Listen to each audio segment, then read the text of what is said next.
Good morning, children. 5th standard science, lesson number 3, energy. Forms of energy, conservation, sources. We have already learnt forms of energy and conservations. Today we will see about energy sources. Okay. Before that, we see the topic energy propagation. Different forms of energy travel through space or through a medium in different ways. Now let us take a heat energy and understand how it propagates through a medium or space. See the picture. Heat energy travels differently through solids, liquids and gases. See that? Solid, liquids and gases. Heat energy travels differently through solids, liquids and gases. See the molecules. Okay. Now, the exchange of thermal energy, the heat transfer in 3 ways. Heat can be transferred in one object to the other by conduction or convection or radiation. How many types? 3. Conduction, convection, radiation. Okay. Heat gets transferred from one object to the other object with direct contact is called conduction. So what is conduction? Heat transfer from one object to the other object with direct contact is called conduction. Okay. From this we see that direct contact, that is heat transferred by molecular contact. Conduction most effective in solid. Now see the example. When you make a tea, see the picture.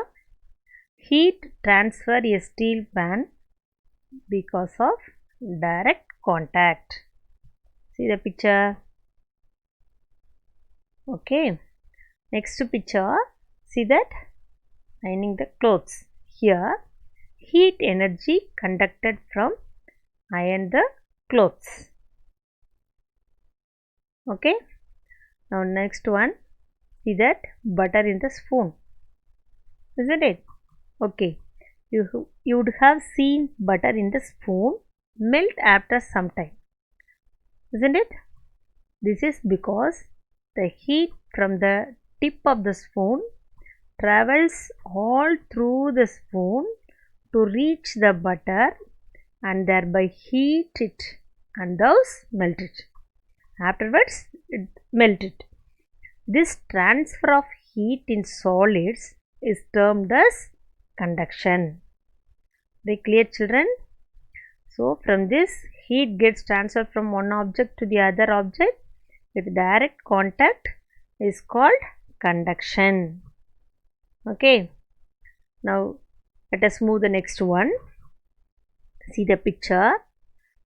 As for the bowl of water. See that bowl of water.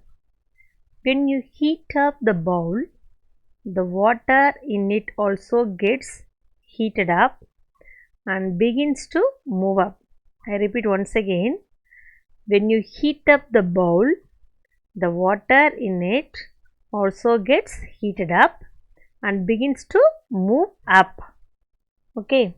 While the water on top, see the top molecules, water molecules comes down, isn't it? This is relatively cooler, comes down. This kind of heat transfer is called convection. I repeat once again, children. See the picture. The molecules, heated molecules move up, then cooler molecules comes down. Isn't it? This is called convection. In the same way happens with air also. The air is heated up by the sun and this causes the wind. So from this conclusion, convection means heat transfers through density differences.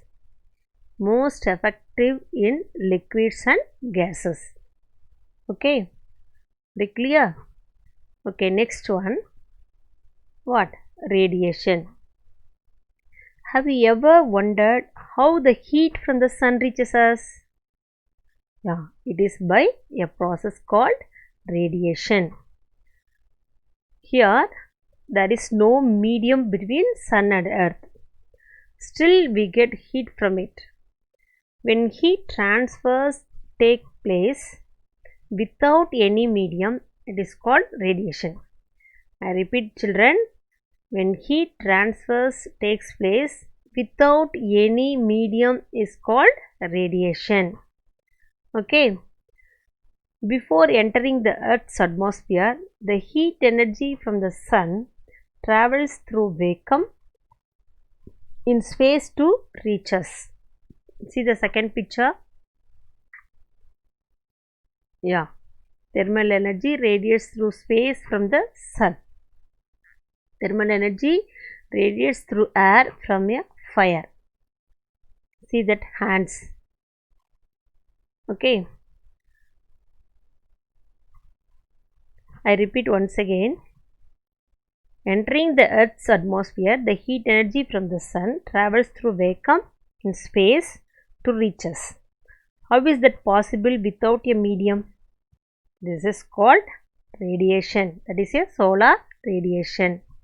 Now see that heat from this conclusion, radiation means heat transferred by wave motion. Heat transferred by wave motion. Okay. Next one, no material required can occur in space. That means it does not require solid, liquid or gas medium for heat transfer. This is for radiation. Okay. From this we conclude. See that picture. Heat transfer, conduction, convection, radiation. First one, conduction.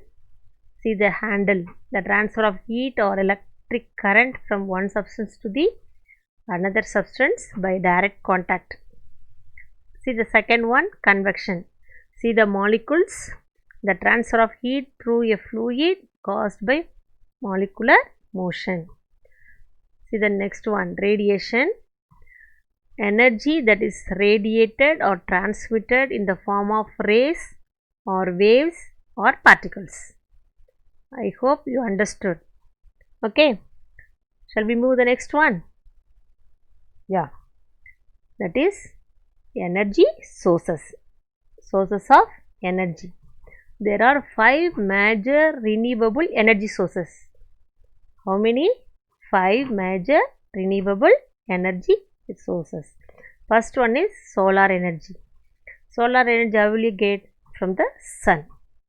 Second one, geothermal energy, from heat inside the earth. Third one, wind energy. Fourth one, biomass from plants. Fifth one, hydropower from flowing water. So how many major renewable energy sources? 5 major renewable energy sources. Now see the picture. Renewable energy. See that. First one, solar energy, geothermal energy, wind energy, biomass from plants, hydropower, water, energy from the force of moving water. Okay. Now let us move. Solar energy. Now see the picture.